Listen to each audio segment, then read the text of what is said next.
तो कैसे हैं आप लोग। Welcome back to chemistry with बाके। तो हम यहाँ पर लेकर आ गए हैं अपना पार्ट 2 बीएससीपीआर थ्योरी का। ठीक है, बीएससीपीआर थ्योरी का अपन ये पार्ट 2 लेकर आ गए हैं। पार्ट 1 में अपन ने डिस्कस किया था बीएससीपीआर थ्योरी के बारे में, और अपन ने स्टार्ट किया था नंबर ऑफ हाइब्रिड ऑर्बिटल्स निकालना, जिससे कि अपन को हाइब्रिडाइजेशन पता चले और उनकी स्ट्रक्चर्स को अपन बना सके। ठीक है, तो मैंने कुछ एक दो एग्जाम्पल्स वहाँ पर कराए थे पार्ट 1 में, तो बाकी के कुछ एग्जाम्पल्स पार्ट 2 में यहाँ पर करा रहा हूँ, और थोड़ा सा टच में यहाँ पर आपको बॉन्ड एंगल का भी दूंगा जो कि बीएससीपीआर से ही कनेक्टेड होता है। ठीक है, तो चलिए शुरू करते हैं। स्वागत है आपका बहुत बहुत इस लेक्चर के अंदर।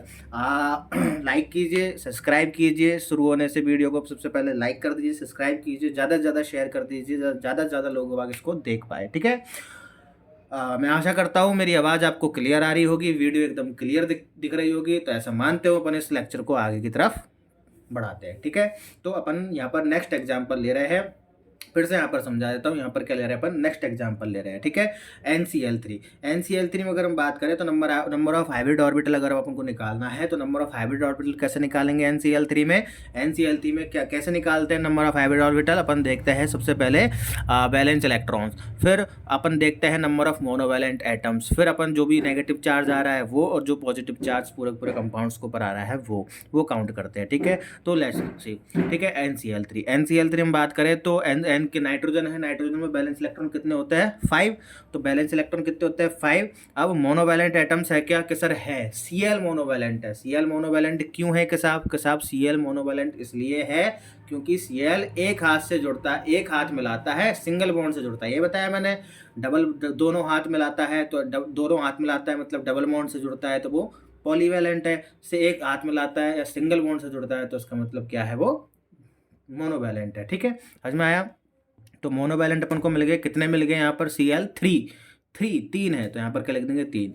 कोई नेगेटिव है क्या या फिर कोई पॉजिटिव है क्या कि साहब ना तो कोई नेगेटिव है ना कोई पॉजिटिव है, तो अपन ने यहाँ पर कुछ मिल लेगा। डिवाइडेड बाई 2, 5 और 3 कितने होता है 8, डिवाइडेड बाई 2 कितने हो गए 4 हो गया। 4 का मतलब कितना है sp3। क्यों है sp3 देख लो, p के 3 और s का 1, 3 और 1 4, 4 में क्या आ गया अपने पास sp3 की स्ट्रक्चर किसे बनेगी, पिरामिडल बनेगी। अब यहाँ पे बात आती है, आप स्ट्रक्चर तो बना रहे हो लेकिन साहब 3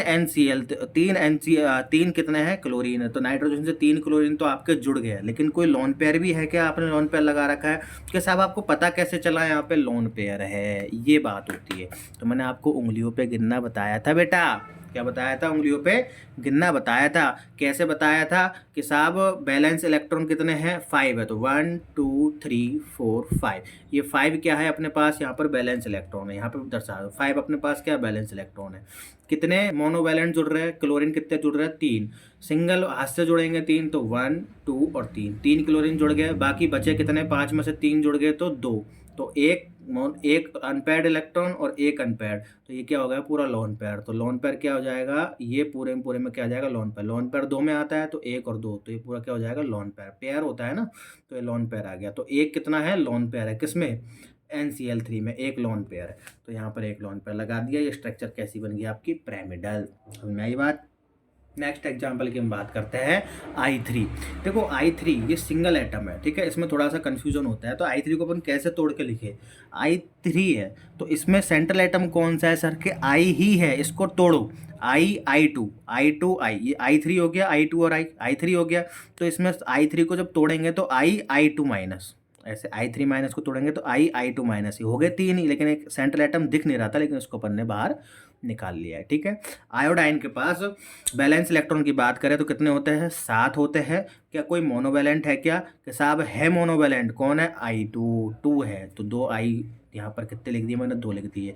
कि साहब कोई पॉजिटिव है नेगेटिव चार्ज है कि साहब नेगेटिव चार्ज है, कितना है कि 1 है, तो यहाँ पर कितना लिख दिया 1 लिख दिया, अपॉन 2 से डिवाइड करेंगे कितना आ जाएगा अपने पास 5 आ जाएगा। और 5 में कौन सा हाइब्रिडाइजेशन रहता है sp3d, 3 एक S का 4 और एक D का 5, तो 5 हो गए तो sp3d हो जाएगा। तो साहब अब इसमें लॉन पेयर कैसे बनेंगे, अब 5 है तो 5 में स्ट्रक्चर कैसी बनेगी आपकी TBP ट्राइगोनल बाईपिरामिडल, यही बनेगी ट्राइगोनल बाईपिरामिडल बनेगी। अब लोन पेयर कितने कितने लगाने हैं कि साहब आ जाओ 7, कितने हैं I के पास बैलेंस इलेक्ट्रॉन कितने हैं 7 है, काउंट कर लो 7 अपन यहाँ पर 1 2 3 4 5 6 7, यहाँ पर 7 आ गया। 7 मैंने क्या कर लिया यहाँ पर अपना काउंट कर लिया, 7 यहाँ पर आ गया। ठीक है, अब कितने इससे जुड़ रहे हैं कितने इससे जुड़ रहे हैं, 2 जुड़ रहे हैं। तो क्या अब देखो सबसे पहले माइनस चार्ज है, आई पर कितना है, माइनस चार्ज है, तो 7 का, अब देखो 7 है बैलेंस इलेक्ट्रॉन, अगर एक माइनस आ रहा है तो एक बढ़ा दो, अगर प्लस आ रहा होता तो मैं एक घटा देता और ये कितना हो जाता 6। अगर एक माइनस आ रहा है तो एक बढ़ा दिया, कितना हो गया 8। अगर 2 माइनस आ रहे होते तो 2 बढ़ा देता और कितने हो जाते 9। के साथ 2 प्लस आ रहे होते तो 2 घटा देता, कितने हो जाते बैलेंस इलेक्ट्रॉन 5। समझ में आई बात। तो अभी एक माइनस आया है, एक माइनस चार्ज आया है, तो एक बढ़ा दो, कितना हो गया 5। तो सॉरी कितना हो गया 8। 7 थे बैलेंस इलेक्ट्रॉन, अब कितने हो गए 8 हो गए। जुड़ कितने रहे, 2 जुड़ रहे, 1 और 2 ये जुड़ रहे, ये 8 हो गए। 1 और 2 से क्या जुड़ रहा है, आई जुड़ रहा है। बाकी के कितने खाली बच रहे हैं, 1 2 3 4 5 6 खाली बच रहे हैं। और 6 में कितने अनपेयर्ड इलेक्ट्रॉन्स, कितने लोन पेयर आ सकते हैं 6 में, हाफ कर लो।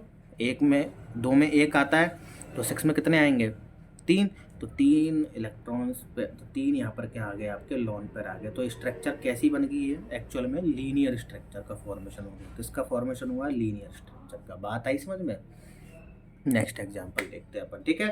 SO3 SO3 की हम बात करें तो नंबर ऑफ हाइब्रिड ऑर्बिटल वही अपना निकालो, कितना S की, सल्फर की अगर अपन बात करें तो सल्फर में बैलेंस इलेक्ट्रॉन कितने होते हैं आपके 6 होते हैं। कोई मोनोवैलेंट है क्या, नहीं है, 0 लिख दिया। कोई नेगेटिव पॉजिटिव चार्ज है, नहीं है, छोड़ दिया। अपॉन 2 कितना आ गया 3। 3 के लिए हाइब्रिडाइजेशन sp2 कितना है sp2 के साथ अनपेयर्ड इलेक्ट्रॉन चेक कर लो, unpaired electron check, sorry lone pair check कर लो कितना आता है। तो साहब 1 2 3 4 5 6 ही तो वैलेंस इलेक्ट्रॉन है। और कितने ऑक्सीजन जुड़ रहे हैं, 3। एक ऑक्सीजन डबल बॉन्ड से जुड़ता है तो कितने, तो 6 ऑक्सीजन कितने ब्रैकेट में, कितने ऑर्बिटल्स में आएंगे, 3 ऑक्सीजन 6 ऑर्बिटल्स में आएंगे, तो 6 के 6 ये क्या हो गए, पूरे के पूरे फिल हो गए। एक क्या हो गया, खत्म हो गया। एक भी अनपेयर्ड, एक भी लोन पेयर आने की जगह नहीं है। तो SO3 की स्ट्रक्चर सिंपल से ट्राइगोनल प्लेनर क्या कर दिया अपन ने, बना दी, जो कि sp2 के लिए ट्राइगोनल प्लेनर बनती है, वैसी की वैसी अपन ने यहाँ पर बना दी। बात समझ में आ रही है, ठीक है। नेक्स्ट एग्जाम्पल देखो बहुत अच्छे समझा रहा हूँ मैं एक एक चीज़ एग्जाम्पल्स को, ठीक है, क्योंकि एग्जाम्पल्स ही बहुत ज़्यादा काम में आते हैं, ठीक है। क्वेश्चंस वगैरह बहुत ज़्यादा आ जाते हैं इन चीज़ों पर, ठीक है। तो अपन देखते हैं CO3 2 माइनस, कार्बन के पास अनपेयर्ड इलेक्ट्रॉन कितने हैं 4 है। देखो यहाँ पे देखो कार्बन के पास unpaired electron, sorry valence, sorry valence electron कितने हैं 4 है। ये रे कार्बन के पास बैलेंस इलेक्ट्रॉन 4 है। कोई भी मोनोवैलेंट आ रहा है कि नहीं आ रहा, 0 लिख दिया। नेगेटिव पॉजिटिव आ रहा है क्या, आ रहा है कि सर कितने आ रहे हैं 2, तो 2 यहाँ पे लिख दिया। अपॉन 2 कितना आ गया 3। 3 के लिए sp2 होता है, ट्राइगोनल प्लेनर स्ट्रक्चर बनेगी। अब देखो कार्बन पे पास बैलेंस इलेक्ट्रॉन कितने हैं 4, लेकिन कितने माइनस आ रहे हैं 2। तो माइनस में बढ़ाते हैं घटाते हैं, बढ़ाते हैं, तो 2 बढ़ाने हैं, तो 1 और 2 अब कितने हो गए 6 हो गए। कितने हो गए के साहब 6 हो गए। तो कितने ऑक्सीजन, और ऑक्सीजन कितने 3, तो 6 के 6 खत्म, यानी कि कोई लोन पेयर आएगा नहीं आएगा। लेकिन के साहब 2 तो माइनस लगाने हैं ना, तो 2 माइनस लगाने हैं तो बॉन्ड हटा दो और माइनस लगा दो। ये इनका जो डबल बॉन्ड से जुड़ने चाहिए थे, चूंकि अब यहाँ पर माइनस आ गया तो डबल बॉन्ड से जुड़ने की जरूरत नहीं है, क्योंकि ये यहाँ पर माइनस आ चुका है ऑलरेडी। इस पर से एक डबल बॉन्ड हटा के इस पर माइनस लगाती है, तो 2 तो नेगेटिव भी आ गए और इस कार्बन से 3 ऑक्सीजन भी जुड़ गए। इस पर माइनस लाने की जगह नहीं है, क्योंकि 2 ही लगाने थे, 2 लगा दिए, तीसरे में नहीं लगा सकते, इसलिए डबल बॉन्ड शो कर रखा है। तो ट्राइगोनल प्लेनर क्या हो जाएगी, इसकी स्ट्रक्चर हो जाएगी। इसी तरीके से SO2Cl3 है, Cl2 सल्फर है। सल्फर के पास कितना होता है 6 होता है। कितना होता है 6 होता है। 1 2 देखो 1 2 3 4 5 6 होता है। तो ये 6 जो होता है बेटा, अब देखो मोनोवैलेंट के, सॉरी मोनोवैलेंट है क्या, कहीं है 2 है के साथ 2 मोनोवैलेंट लिख दिया मैंने।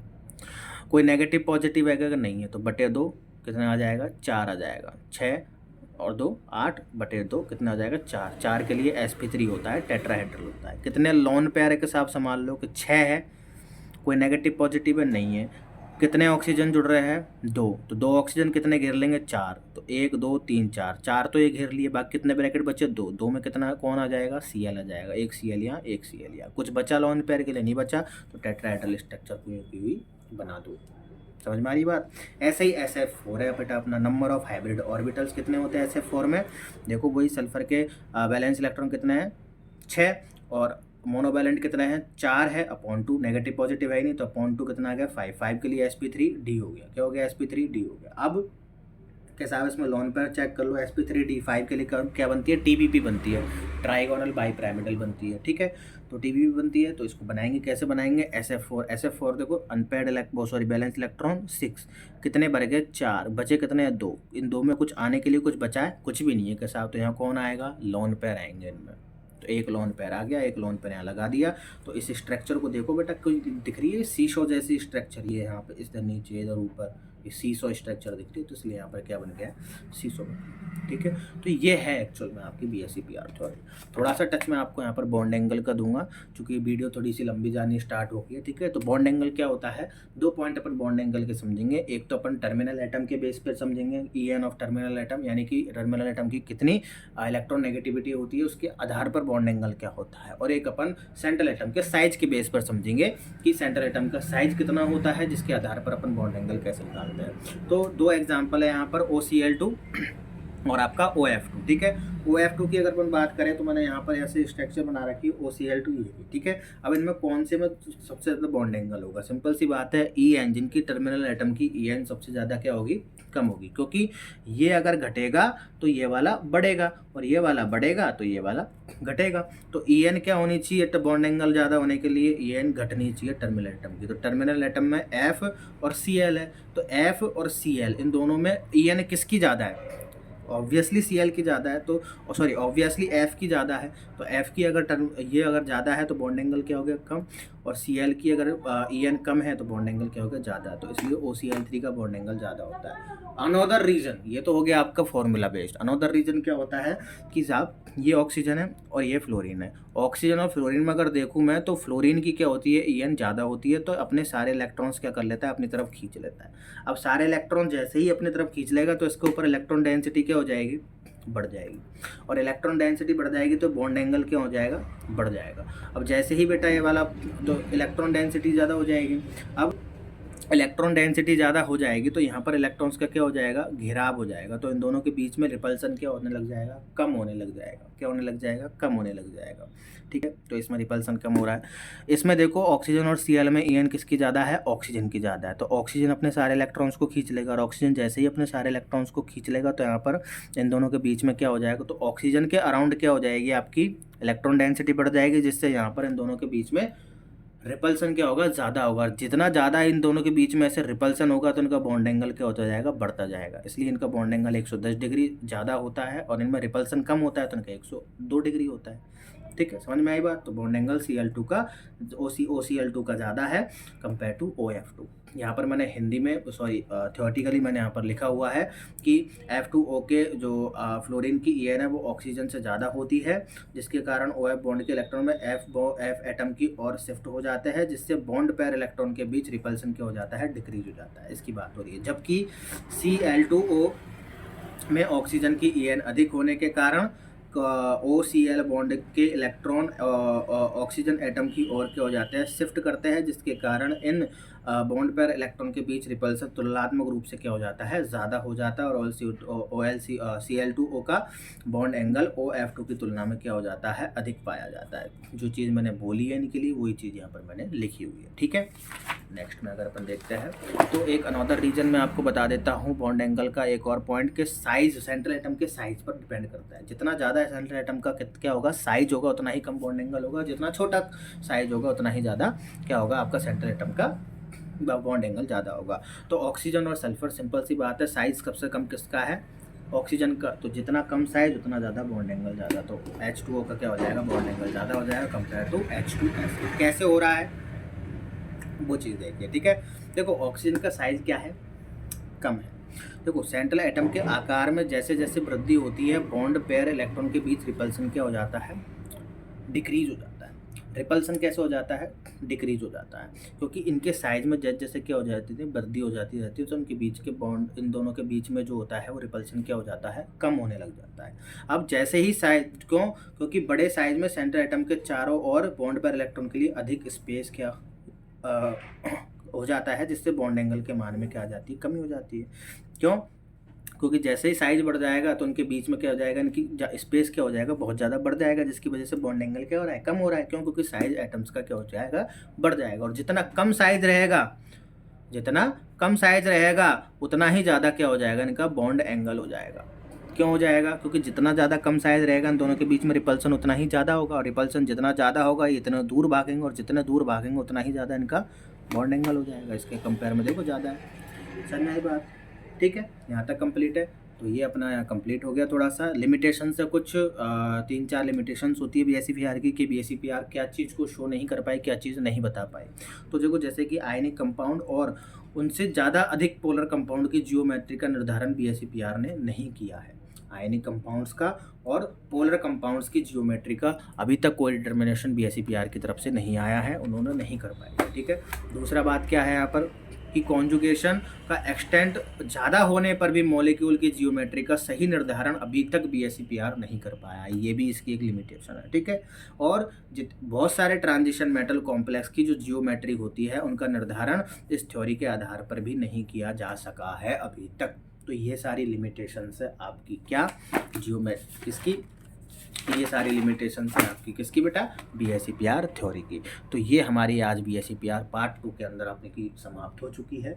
तो आई होप आपको समझ में आई होगी। नहीं आई है तो आप कमेंट सेक्शन में कमेंट कर सकते हैं, हमको कोई भी प्रॉब्लम हो। और डायरेक्टली अगर कोई और प्रॉब्लम है तो आप हमको डायरेक्टली इंस्टाग्राम पर DM कर सकते हैं। आपको कमेंट सेक्शन में DM और कमेंट सेक्शन में टेलीग्राम की और इंस्टाग्राम की दोनों की लिंक आपको प्रोवाइड करवा दी जाती है, पिन कर दी जाती है।